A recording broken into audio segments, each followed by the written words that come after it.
tidak bisa diterangkan. Kalau ada konflik begitu nggak bisa diterangkan. Ya, ini contohnya ya misalnya begini Bapak. Seorang BPK itu sudah mengedit atau mengaudit sebuah laporan pertanggungjawaban keuangan. Kan ujungnya kan lain di situ.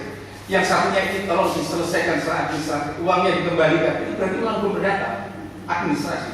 Karena kesalahan dalam mengambil prosedur. Tapi ada indikasi melakukan tindak pidana, tidak kriminal. Ini harus ada investigasi lanjutan. Karena itu keterbatasan BPK keahliannya tidak bisa pernah masuk. Motifnya itu apa? Karena di situ sudah motif. Namanya perbuatan kriminal sengaja, kecuali dibuktikan karena kealpaannya. Iya. Ya, tadi persoalan kealpaan nanti kita situ karena di dalam hukum pidana apa namanya undang korupsi juga termasuk kealpaan juga masuk itu. Iya. Ya, benar. Ya.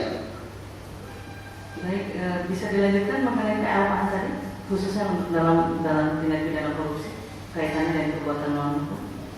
Jadi prinsipnya begini, memang saya membaca buku-buku itu pasal 2 melawan hukum itu ada yang sengaja, ada yang alpa.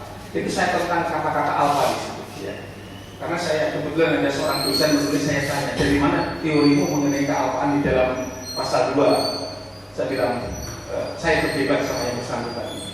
Karena menurut ahli adalah dalam konteks kealpaan itu perbuatan alpa itu harus dirumuskan dalam delik. Kalau tidak dijalankan dalam delik, harus diasumsikan semua adalah kesengajaan.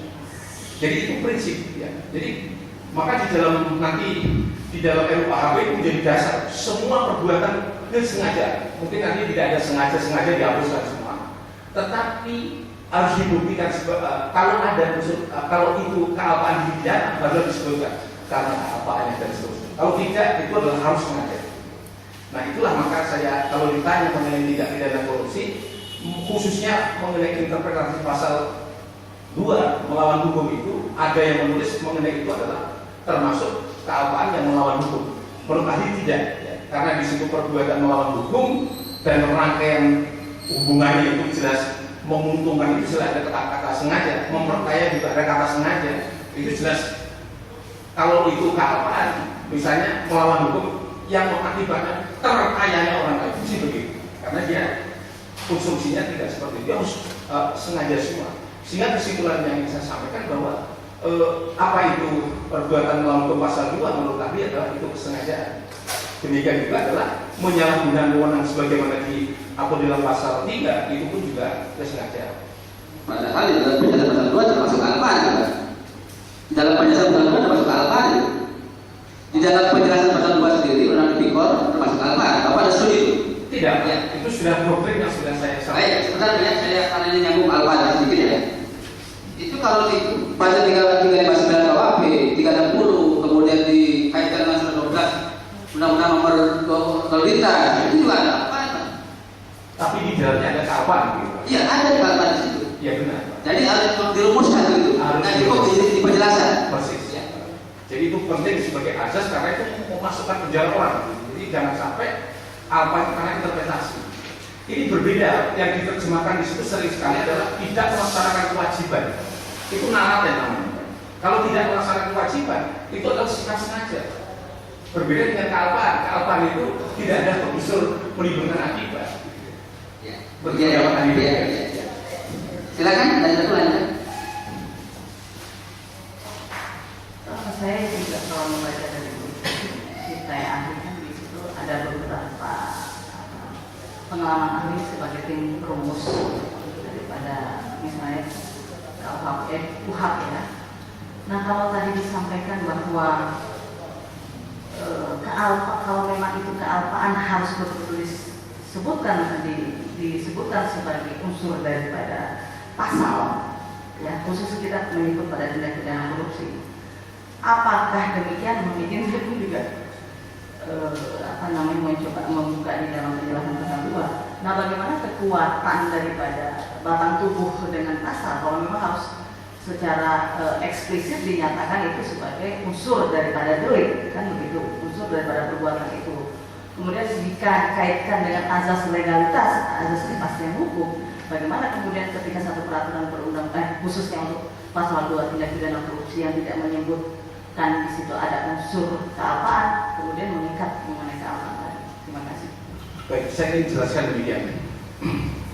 yang saya kira menarik ya perhatian saya mengenai pasal-pasal yang berhubungan dengan tindak pidana korupsi ini, mengenai hubungan antara norma, yang satu istilahnya norma, dengan penjelasan. Jadi penjelasan itu bukanlah norma, tapi norma adalah norma. Ya. Maksud saya adalah norma itu tempatnya sudah berbeda. Kalau norma itu tempatnya dalam lembaga negara, penjelasan itu dalam tambahan negara, itu aja sudah berbeda. Maka yang berlaku normanya bukan penjelasan. Penjelasan itu memberi penjelasan. Maka penjelasan tidak boleh mempunyai fungsi norma. Itulah saya kalau boleh berpendapat bahwa saya setuju Mahkamah Konstitusi menghapuskan pasal penjelasan pasal 2 ayat 1. Saya setuju saya. Tetapi itu tidak bisa mengubah delik materi menjadi formil atau apa namanya yang dihapus itu kemudian semata-mata formil saja. Saya juga tidak setuju gitu. Karena itu bertentangan dengan doktrin dasar. Gitu. Maka saya sependapat dengan Mahkamah Agung, kalau yang formal tetap disertai dengan material, karena supaya sifat jahatnya perbuatan letaknya pada yang material itu. Nah, pertanyaan yang kedua, pertanyaan terkait dengan penjelasan, bagaimana kalau itu di dalam norma diberi penjelasan begitu, kita bisa mengabaikan penjelasan. Saya dicatat bahwa DPR itu bukan ahli hukum. Jadi kalau ditulis kita mengikuti DPR, salah sistem hukum ini. Termasuk juga saya jelaskan kata dapat. Saya berteori berbagai macam itu. Ternyata saya telusuri siapa yang membuat kata dapat. Ternyata ada seorang anggota DPR yang kemudian debat dengan saya, diskusi, saya jelasin begitu. Beliau membantah bahwa itu sejarahnya enggak begitu dan seterusnya. Saya jelaskan, maaf Bapak ahlinya apa? Ternyata bukan ahli hukum dan juga bukan ahli hukum pidana. Saya bilang cara seperti itu enggak bisa Pak. Doktrin saya jelaskan. Ya maaf, saya tidak bisa melanjutkan dengan hal itu. Karena memang bukan akhir. Barangkali mohon maaf Pak, step by step penanganan dulu tanpa kita. Yang ditanyakan tadi adalah persoalan antara norma dan penjelasan, kata itu dulu. Nanti persoalan yang berkembang misalnya, bagaimana semak dapat nanti Pak? Ya, itu dulu. Nanti. Ya Pak, terima kasih. Saya juga menjelaskan itu kata dapat itu ternyata dalam penjelasan juga. Kan? Ya. Penjelasannya dengan norma berbeda. Nah, ini kalau misalnya dalam penjelasan ada itu bisa diaplikasikan karena sejarahnya ternyata begitu. Penjelasan itu kan hukum sekunder. Bukan hukum primer, yang berlaku adalah hukum primer. Seperti itu. Menurut saya, jadi kalau terjadi pertentangan yang mana? Menang hukum primer. Sebentar Pak. Saya kira saya pun Bapak sudah membaca ya. Saya pun sudah membaca. Jadi maksudnya kata dapat ya. Di dalam frase pasal itu bukan di penjelasan Pak. Rumusan pasal ada ya. Pasal 3 misalnya ada pada dapat. Maksud saya gini Pak, di dalam penjelasan itu dengan kata dapat berubah dari formil, material jadi formil. Maksudnya begitu. Jadi sebelumnya itu delik material, setelah masuk kata dapat berubah jadi delik formil. Iya, makanya yang penjelasan dapat yang bagian yang mana yang Bapak sebutkan? Maka pasal 2, pasal 3 ada kata dapat dimasukkan. Iya. Doktrinnya mengatakan doktrin saya mengatakan bahwa kata dapat tidak mengubah formil material. Tetapi undang-undang itu dalam penjelasannya mengubah formil material. Kan salah menurut saya. Saya debat hanya membuat undang-undang penjelasan ini. Ya. Orangnya saya tahu, maksudnya sejarahnya tadi. Ya. Ini juga termasuk pertanyaan dari penasihat hukum tadi mengenai kalau terjadi pertentangan bagaimana? Artinya yang dimenangkan harus yang mana? Kalau ahli berpendapat yang dimenangkan yang norma, karena dia adalah istilahnya ada hukum pendukung yang disebut sebagai hukum sekunder. Yang kedudukannya adalah hanya memperjelas dari norma. Kalau dengan memasukkan itu menjadi tidak jelas normanya, itu yang menurut saya hukum primernya harus dimenangkan. Gitu. Ya, saya kira sebenarnya. Ya. Baik, kemudian mengenai memperkaya diri sendiri, memperkaya orang lain, memperkaya korporasi dalam konteks tindak pidana korupsi itu sebenarnya seperti apa? Saya ingin menjelaskan. Jadi ini menarik sekali istilah memperkaya ini. Saya berbeda pendapat dengan beberapa ahli yang lain untuk menjelaskan apa ini memperkaya.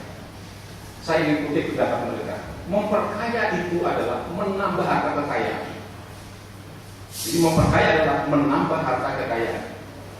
Saya tidak sependapat kata-kata itu. Kalau itu menambah harta kekayaan, itu artinya berapapun nambah, itu adalah kaya, memperkaya. Karena dikatakan itu kan ada proses dan seterusnya. Saya tidak sependapat dengan para itu. Mari kita historisnya itu apa. di dalam undang-undang tidak pidana korupsi, historisnya itu adalah menyelamatkan keuangan negara.